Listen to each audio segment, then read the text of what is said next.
अस्सलाम वालेकुम student, welcome to my channel discover education. आज हम मैथ 302 का लेक्चर नंबर 7 को डिस्कस करेंगे। लेक्चर की तरफ जाने से पहले आपसे रिक्वेस्ट है कि चैनल को सब्सक्राइब करें और बेल आइकन पर प्रेस करें ताकि हर आने वाली वीडियो आप तक पहुंच सके। चलते हैं अपने लेक्चर की तरफ, इसके ऑब्जेक्टिव्स देख लेते हैं। इस लेक्चर में हमने जो है डिस्कस करना है एन्युटी के बारे में, accumulated value, accumulation factor, discount factor, discounted value, algebraic operations, exponents, solving linear equations. इन सब टॉपिक्स को इस लेक्चर्स में हमने डिस्कस करना है। फर्स्ट हमारे पास है एन्युटी। ये बेसिकली एन्युटी होता है कि कोई भी आप फिक्स पेमेंट जो कि आप एक फिक्स टाइम में जो है वो जमा कर रहे हैं, ठीक है। जैसे अपनी सेविंग के लिए जमा करते हैं, ठीक है। फॉर एग्जांपल हम दूसरे वर्ड्स में कह सकते हैं कि जिस तरह कमेटी डालते हैं, ठीक है। तो उसमें क्या होता है कि आप जो है वो पर ईयर होता है, ठीक है, पर मंथ होता है, वो हर कंपनी का अपना ही होता है जिसके किस तरह जो है वो फिक्स टाइम के लिए कितनी पेमेंट जो है फिक्स होती है जो कि आप सबमिट करवा रहे होते हैं। तो वो इसने बात की है, इसकी एग्जांपल है सच एज द रेंट और कार पेमेंट्स, ठीक है। अगर आपने कोई लोन पे कोई चीज़ ली है तो आप उसको जो है वो पेमेंट करते हैं, ठीक है। कोई इंस्टॉलमेंट्स आप करके उनको देते हैं, इंस्टॉलमेंट्स फिक्स होती हैं जो कि आपको देनी पड़ती हैं। तो वो इसने बात की है। अब ये MCQs एज बन के आ सकता है कि सच एज रेंट और कार पेमेंट्स, ये हमारे पास क्या है, तो आपको पता होना चाहिए कि एन्युटी है, ठीक है। अब उसने most common payment frequencies are yearly, ठीक है। ये ईयरली भी हो सकता है, अभी मैंने आपको बताया है, ट्वाइस आ ईयर भी हो सकता है, क्वार्टरली भी हो सकता है, मीन के 4 टाइम्स ईयर में, मंथली भी हो सकता है। नेक्स्ट हमारे पास उसने कहा कैलकुलेशन दी फ्यूचर वैल्यू और accumulated value of an annuity. अगर हमने फ्यूचर वैल्यू को कैलकुलेट करना है या हम एन्युटी कह सकते हैं उसको कैलकुलेट करना है तो वो किस तरह कर सकते हैं। तो इसको समझने के लिए मैं आपको थोड़ा सा पहले बता देती हूँ कि हमारे पास फ्यूचर वैल्यू है क्या। जैसे अगर आप कोई फिक्स जो है वो पेमेंट कर रहे हैं, ठीक है, फिक्स टाइम में, तो आपने ये करनी है तो कोई नेक्स्ट 10 ईयर्स तक, और आपने जो है वो इस चीज़ का पता लगाना है कि नेक्स्ट 10 ईयर्स तक जो है ये आपकी कितनी पेमेंट बन जाएगी, ठीक है। आप जो है जिसको पेमेंट कर रहे हैं टोटल हमारे पास कितनी पेमेंट होगी उसको कैलकुलेट करने के लिए हमारे पास एक फार्मूला है। फॉर एग्जांपल आप अगर 2000 पर मंथ करवा रहे हैं तो नेक्स्ट आप 5 ईयर तक वो 2000 आपका जो है वो कितना बन जाएगा। तो इसको कैलकुलेट करने के लिए हमने जो है फार्मूला हमारे पास है, ये हमारे पास फार्मूला है, आप देख सकते हैं। ये है FW, फ्यूचर वैल्यू को रिप्रेजेंट कर रहा है ordinary annuity is equal to C, multiplication का साइन है ये, इंटू 1 + I की पावर n है -1 ओवर I। यहाँ पे अब जो C है ये पेमेंट पर पीरियड और अमाउंट ऑफ एन्युटी है, यानी पेमेंट जो कितने टाइम में हुई है इसको रिप्रेजेंट करता है। I जो है वो इंटरेस्ट रेट है, n रिप्रेजेंट करता है नंबर ऑफ पेमेंट्स, और पेमेंट्स जो है वो कितनी हुई है, ठीक है। तो ये हमारे पास ये आप देख सकते हैं, C पेमेंट पर पीरियड और अमाउंट ऑफ एन्युटी है, I इंटरेस्ट रेट है, n नंबर ऑफ पेमेंट्स है। और ये फैक्टर जो है ऊपर वाला ये हमारे पास एक्यूमुलेशन फैक्टर कहलाता है फॉर n पीरियड्स, ठीक है। मोस्ट इंपॉर्टेंट है फॉर क्विज कि ये जो इतना फैक्टर है I इसमें नहीं आएगा और ना ही C आएगा, जस्ट ये वाला हमारे पास फैक्टर है 1 + I की पावर n -1, ये एक्यूमुलेशन फैक्टर कहलाता है। Accumulated value for n period जो है वो हमारे पास इक्वल होती है पेमेंट पर पीरियड और multiply by accumulation factor for n periods, ठीक है। तो ये आपने फार्मूला याद कर लेना है। नेक्स्ट हमारे पास है कैलकुलेशन द प्रेजेंट वैल्यू और discounted value of an annuity. अब हमने कैलकुलेट करना है कि जो हमारे पास प्रेजेंट वैल्यू कितनी है। ये तो हमने फ्यूचर वैल्यू को कैलकुलेट किया है ना कि उसमें हमने जो है वो कि हमारे पास कितनी सेविंग हो जाएगी। देखिए ये प्रेजेंट वैल्यू है कि अब हमारे पास जो है वो कितनी, हम कह सकते हैं कि रकम है, ठीक है। तो इसको कैलकुलेट करने के लिए हमारे पास ये फार्मूला है, PV डिनोट करता है present value ordinary annuity is equal to C multiply 1 - 1 + I की पावर -n। अब यहाँ पे आप देख सकते हैं यहाँ पे -n है क्योंकि ये प्रेजेंट को रिप्रेजेंट करता है ना, तो n हमारे पास तो था नंबर ऑफ पेमेंट्स और माइनस रिप्रेजेंट कर रहा है कि जो प्रेजेंट वैल्यू है, ठीक है, हमारे पास जो प्रेजेंट पेमेंट्स हैं ओवर I। अब C जहाँ पे कैश फ्लो पर पीरियड है और I इंटरेस्ट रेट है, एंड नंबर ऑफ पेमेंट्स है, और ये फैक्टर हमारे पास जो है वो डिस्काउंट फैक्टर कहलाता है, ठीक है। ये 1 - 1 + I माइनस की पावर -n। अब जिसके साथ -n होगा वो आपके पास डिस्काउंट फैक्टर होगा, और अगर यहाँ पे +n होगा तो आपके पास ये एक्यूमुलेशन फैक्टर होगा। The discounted value of n period वही है payments per period multiply discount factor for n. ठीक है, नेक्स्ट हमारे पास ये नोटेशंस हैं कि किस किस को रिप्रेजेंट करते हैं, ये आपने याद रखना है क्योंकि ये इंपॉर्टेंट है, वो एमसीक्यूज में इस तरह पूछ सकते हैं।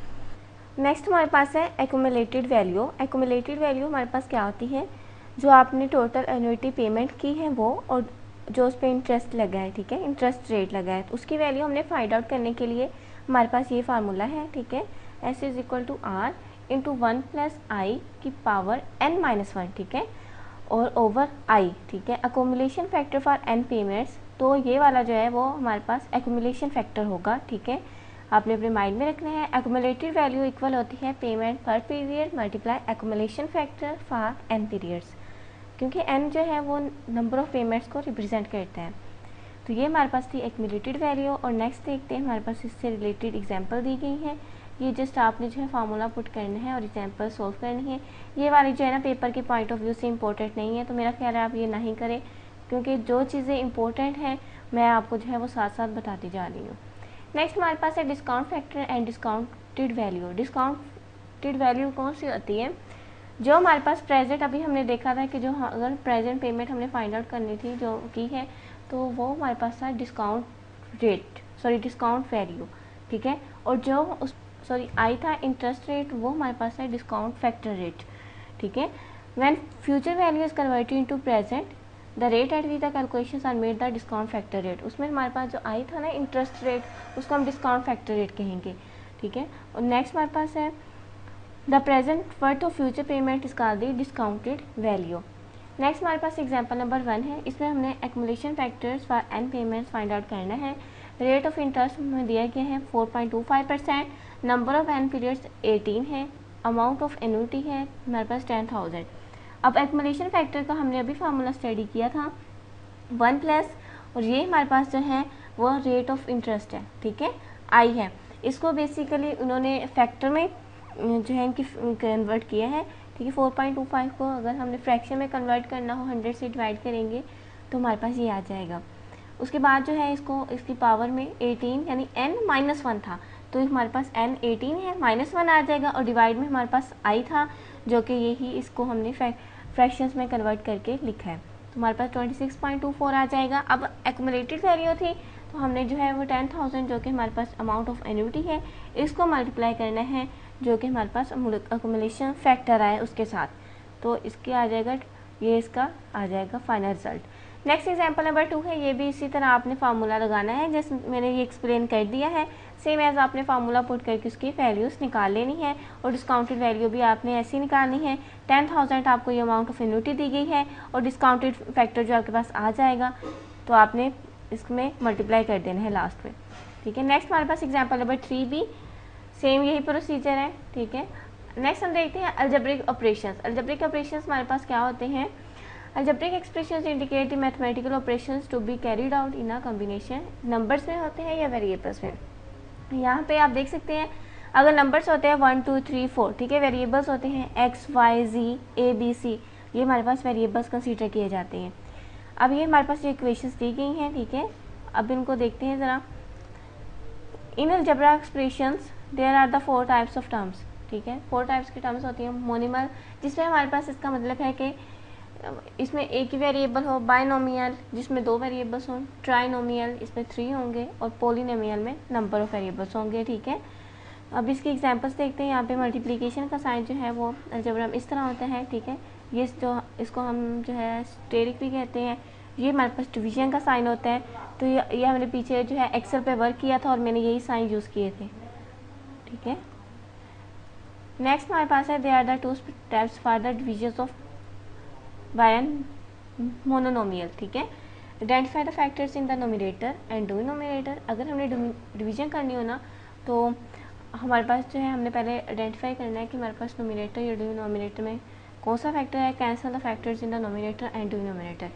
तो अब हम एग्जांपल करेंगे, इससे आपको समझ आ जाएगी। ठीक है, कि ये कौन कौन से फैक्टर है, ये आपने याद करने हैं, शॉर्ट क्वेश्चंस के लिए इंपॉर्टेंट है, और यहाँ से एमसीक्यूज आ सकते हैं कि कितने हमारे पास डिवीजन्स के स्टेप्स हैं, तो आपने याद रखना है 2 है मोनोमियल के। ठीक है, एग्जाम्पल इसकी देख लेते हैं। 36x² y/6 60xy², ये है। अब हम इसको डायरेक्टली भी जो है कैंसिल कर सकते हैं, लेकिन आप इसको फैक्टर भी बना सकते हैं। अगर हम 12 को 3 के साथ यानी 12 को 3 के साथ मल्टीप्लाई करें 36 आ जाएगा। इसी तरह 12 को 5 के साथ मल्टीप्लाई करेंगे तो 60 आ जाएगा। ठीक है, मैंने इसके फैक्टर बना रही है। अब x² है, x को x के साथ मल्टीप्लाई करें और y ये हमने सेपरेट कर लिया, x² y आ जाएगा। इस तरह x y का स्क्वायर है तो x को सेपरेट कर लिया, y को सेपरेट कर लिया, अगर मल्टीप्लाई करेंगे तो ये x² आ जाएगा। ठीक है, ये फैक्टर बना लिया। अब ये 12 से हो जाएगा कैंसिल, और ये दोनों x जो है एक x से हो जाएगा और एक y से हो जाएगा। पीछे हमारे पास बच जाएगा 3x और यहाँ पे 5y। ये हमारे पास जो है ना स्टूडेंट्स, ये डिवीजन का साइन है, ये आपने जो है कंफ्यूज नहीं होना। ठीक है, तो ये हमारे पास 3x ओवर 5y बच गया पीछे। नेक्स्ट एग्जांपल मैं आपको जो है खुद करके दिखा देती हूँ ताकि आपकी जो कन्फ्यूजन थोड़ी बहुत है वो दूर हो जाए। अनदर एग्जांपल है डिविजन्स की। ठीक है, 48a² minus 32ab over 8a। यहाँ पे आप देख सकते हैं ये एग्जांपल मैंने राइट की हुई है। ठीक है, यही हमारे पास है। अब ओवर जो है इस तरह का साइन, वो जो इस तरह ओवर शो करते हैं तो ये भी आपको डिवीजन को ही रिप्रेजेंट करते हैं। ये क्वेश्चन राइट किया गया है, मैं यहाँ पे राइट कर लेती हूँ क्वेश्चन।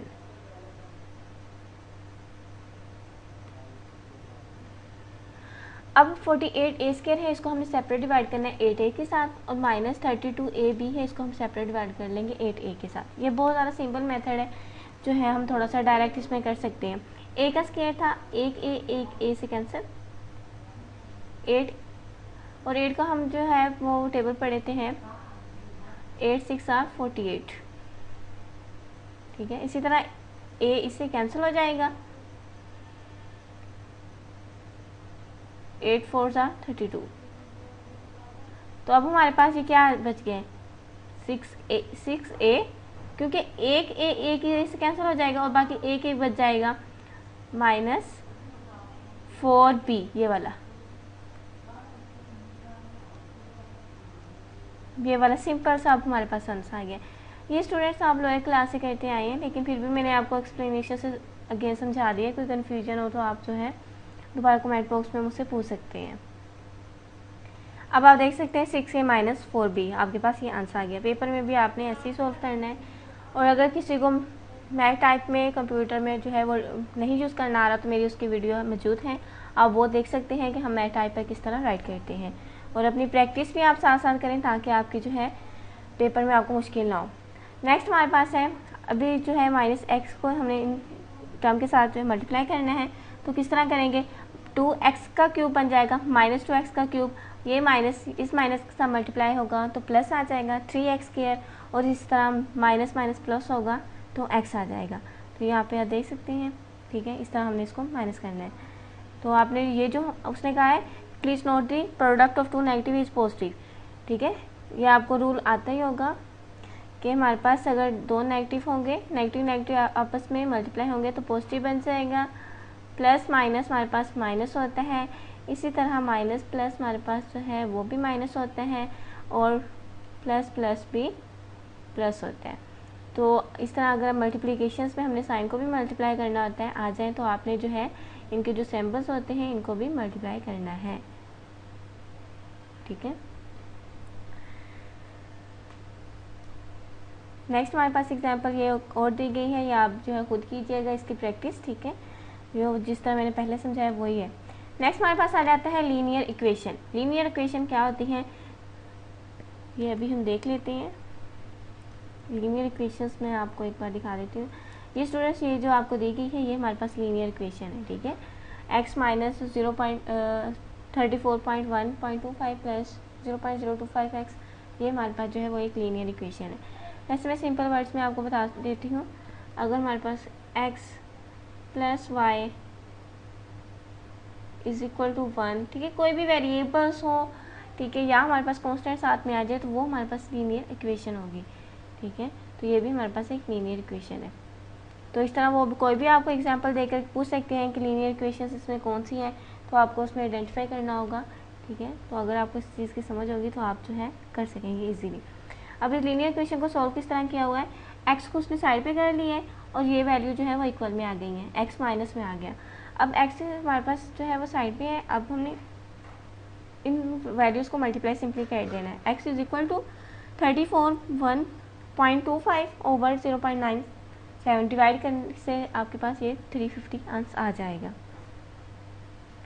आज का लेक्चर यहाँ पे होता है, तो उम्मीद है समझ आई होगी। वीडियो को लाइक जरूर करें, चैनल को सब्सक्राइब करें।